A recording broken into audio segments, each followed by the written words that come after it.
नमस्कार, मैं doctor Sanjay Hunkunmath, radiation oncology Sahyadri group of hospital से। पिछले वीडियो में हमने डिस्कस किया था, इन ब्रीफ या ओवरव्यू दिया था रेडियोथेरेपी इन ब्रेन ट्यूमर्स। और इस वीडियो में मैं बात करने वाला हूँ basically in detail about radiotherapy techniques क्या होते हैं, कौन से टेक्निक्स उचित रहते हैं रेडियोथेरेपी ट्रीटमेंट के लिए, या एडवांस टेक्निक जिसके बारे में हम बात करने वाले हैं जिसका नाम है स्टीरियोटैक्टिक रेडियोसर्जरी। जैसे मैंने पिछले वीडियो में बताया था कि ब्रेन ट्यूमर्स दो प्रकार के होते हैं, एक मैलिग्नेंट और एक बिनाइन। मैलिग्नेंट ट्यूमर्स जो होते हैं, जो कि कैंसरस होते हैं, जो कि ब्रेन में ही फैलते हैं, जिनका ट्रीटमेंट बहुत बहुत इंपॉर्टेंट है, जिसका प्राइमरी ट्रीटमेंट होता है सर्जरी।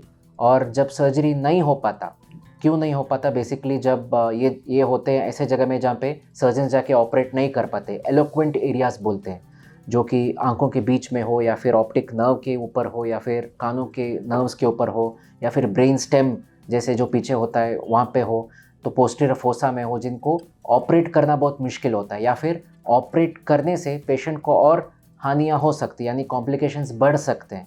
तो ऐसे टाइम में हम लोग पेशेंट को ऑपरेट नहीं करते, डायरेक्टली रेडियोथेरेपी देते हैं। तो ऐसे फ्यू सिनेरियोस है जो ऐसे करते हैं, मगर most of the cases 70 to 80% of patients operate करके रेडिएशन लेते हैं। तो बेसिकली मैलिग्नेंट ट्यूमर्स में 30 to 40% of brain tumours are all gliomas, जिसको बोलते हैं ग्लायोब्लास्टोमा मल्टीफॉर्मे, जो कि ग्रेड 4 ट्यूमर्स है। तो ये सभी ट्यूमर्स में सर्जरी होता है, सर्जरी के बाद रेडिएशन प्लान करते हैं। The standard treatment, the standard of care, जब पेशेंट्स हमारे पास आते हैं तो हम ऑफर करते हैं ब्रेन ट्यूमर्स के लिए IMRT, जिसका नाम है इंटेंसिटी मॉड्यूलेटेड रेडियोथेरेपी, IMRT। ये इंटेंसिटी को, जो रेडिएशन के बीम्स आते हैं उसको, इंटेंसिटी को मॉड्यूलेट करता है और सिर्फ वही जगह में फोकस करके देता है जहाँ पे कैंसर या फिर जहाँ पे पहले ट्यूमर था MRI में।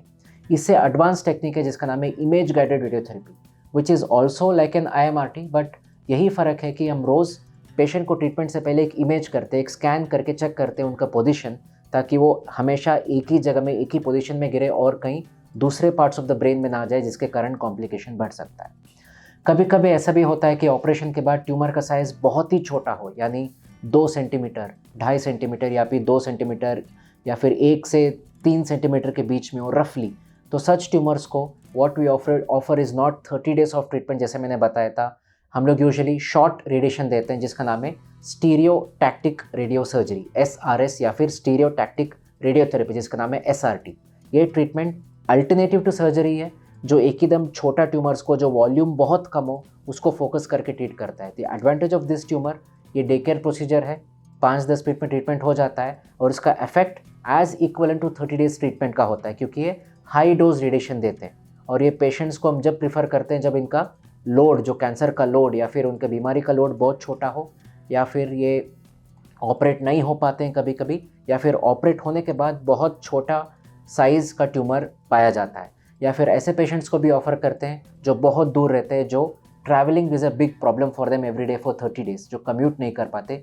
उन लोगों को 30 डेज़ के अलावा 3 to 5 डेज़ के अंदर ही भीतर ही प्लान करते हैं। और इसका साइड इफ़ेक्ट्स भी, प्रोफाइल भी बहुत बहुत कम है, क्योंकि ये बहुत फोकस करके hardly treats like small tumours, like बहुत ही छोटा area. Even the accuracy of such stereotactic radiosurgery is almost 2 to 3 mm, यानी 2 mm या 3 mm के एरिया को भी हम टारगेट कर सकते हैं। तो that is the beauty of stereotactic radiosurgery.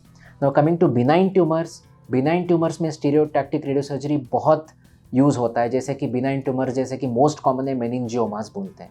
मेनिंजियोमास are most common brain tumours, और मेनिंजियोमास को ऑपरेट ज़्यादातर लोग नहीं करते हैं, और जब ये एलोक्वेंट एरियाज में रहते हैं तो इसको रेडिएशन के साथ इक्वली कंट्रोल दे सकते हैं जितना हम सर्जरी में देते हैं। Advantages over surgery is like, surgery में इस पेशेंट को एडमिट करते हैं, ऑपरेट करते हैं, पोस्ट ऑप केयर रहता है, 7 to 10 डेज एडमिट करते हैं, कभी कभी ICU एडमिशन होता है। लेकिन स्टीरियोटैक्टिक रेडियोसर्जरी की ब्यूटी यही है कि ये सब रेडिएशन मशीन्स में होता है जो हमारे पास है, और treatment time is hardly 10 to 15 minutes every day, and treatment duration भी 5 से 6 दिन रोज़ आना है, डे केयर पे ट्रीटमेंट लेके जाना है, बेसिकली एडमिशन नहीं करना है। तो रिजल्ट्स भी इक्वल है, कॉम्प्लिकेशन रेट्स भी कम है। तो ऐसे टाइम में why don't we prefer stereotactic radiosurgery. और स्टीरियोटैक्टिक रेडियोसर्जरी के बारे में और कुछ जानना है, इसके बारे में अधिक जानकारी चाहिए, तो प्लीज़ हमारे कमेंट सेक्शन में कमेंट कीजिए। Will get back to you. Suitable cases को हम बताएंगे कर सकते हैं कि नहीं। Thank you.